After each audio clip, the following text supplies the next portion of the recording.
try not to let this go to my head and, think I'm better than the rest of the family.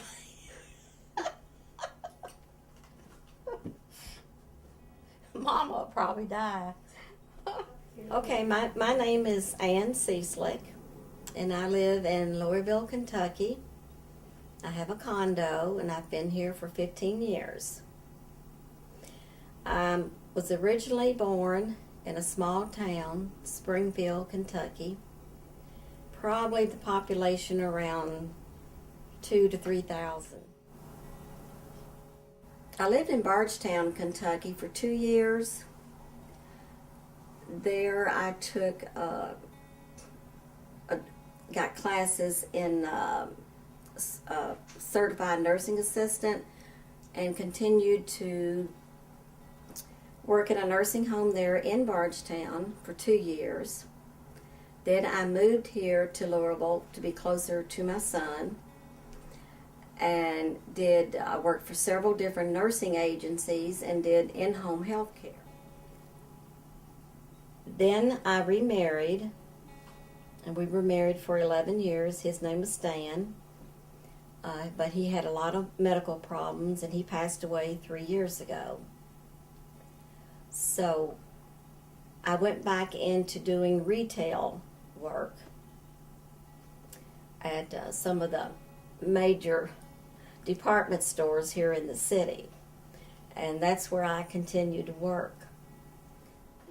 I've done a lot of karaoke. I'm a member of the Women's of the Moose Club, and my very close friend that did karaoke with me, she recently passed away, but we would go there, and I called her my sidekick. Never dreamed in a million years I would stand in front of an audience and sing, but finally got up the courage to do it, and then they couldn't shut me up. And the same story's true about my friend. And the first time I did it and the first time my friend did it, we had a standing ovation. So we had a lot of fun doing karaoke there at the Moose. The Moose Club, which has really always been members, they were all men, but now they let women join, but it's called the Women of the Moose. And doing the karaoke, my friend Millie and I really got into it just to have fun. And while there, I formed the group of all the women, and I called them the Moosettes. We'd all get up in front of, all the guys had to sit down, they were not allowed, and the Moosettes would do karaoke and sing a song. And the men tried to get up a group, but the women would not allow that. My friend and I, one night, we were going to do the song, "These Boots Are Made for Walking." And so without anyone knowing it, we slipped into the women's bathroom, and when we knew it was our turn to sing, we came out and we had our cowgirl hats on and our boots. And we came out and performed "These Boots Are Made for Walking." So they said that when Millie and I joined the club, things were pretty dead out there. But we livened it up quite a bit with our singing and little performances that we did. One problem we had, though, in the beginning, we would go up to sing. We started out together singing, and we both get so tickled. We just couldn't sing. So the DJ would have to come off the floor and kind of get between us and help us finish the song until we finally got over the giggling and then got very, very serious about karaoke. After my husband died, about a year later, the condo seemed so empty. So my grandson, Phoenix, at that time he was about 10, we decided we'd go over to the pet store, or they sell pet supplies and things, but you can adopt from this store. So Phoenix and I went over there, and I saw Daisy, and she was an older cat, And I was told by the lady there that most likely she probably would not be adopted because of her age. She'd been there for a month. It was not adapting well. I actually made 3 trips back to see Daisy and finally did adopt her and have had not one second of regret. She's a lot of company.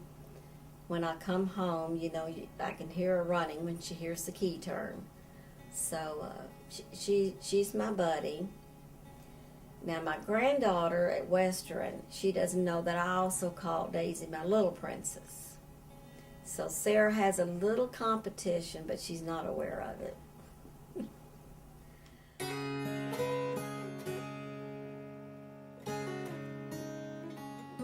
I think you're getting better pictures of her than you are of me.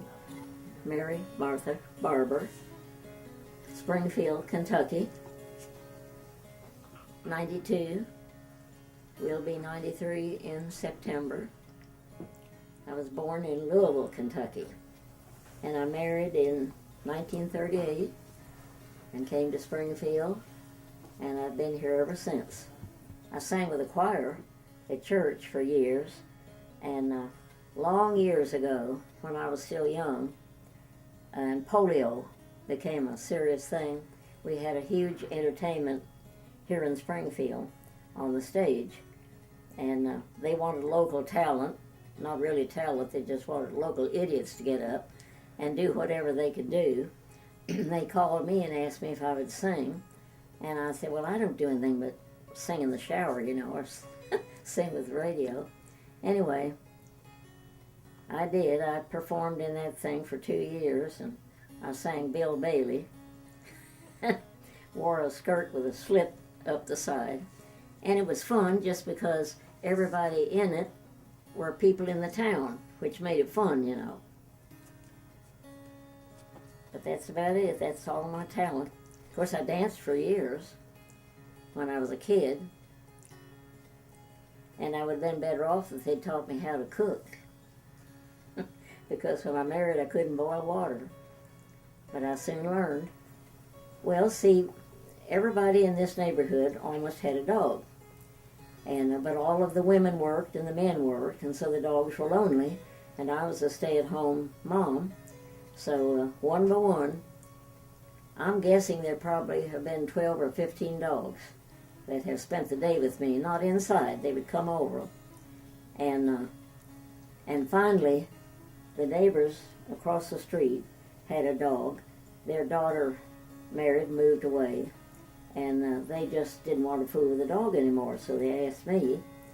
And I didn't want to take the dog and keep her, but she'd come over every morning, and I would cook her 2 pieces of bacon. And she would come in and spend the day with us. And Forrest Felton was at work at the hardware store. And at 5 o'clock every afternoon, that dog wouldn't pay any attention to the phone until 5 o'clock. That dog would run in here and listen to the phone, and I'd say, do you want to go down and pick up Dad? Dog would jump in the car, we'd go down and pick Felton up. And Sunday afternoon, she would lay here all day long until 2 o'clock, and when I'd stand up, she'd run to the back door, we'd go take a drive. So I've always had a dog. I never owned one, but I always had a dog. I keep a book beside me all day long. I love movies and going out to lunch with my friends. Well, I'm the oldest one. I have a friend that's 89 and one that's 78, and we're all widows. And we got started, just 2 of us, going out to lunch at one time, and then we had a friend that lost her husband. We invited her, and now we go out just about every day of the week, and we become infamous. If one of us go to a restaurant and one is missing, everybody in the restaurant wants to know, where is she? What's wrong with her? And they're such good friends, like when I had my knee replacement in Louisville, they called me at the hospital and they sent me cards at the hospital. It's just a very close-knit little community.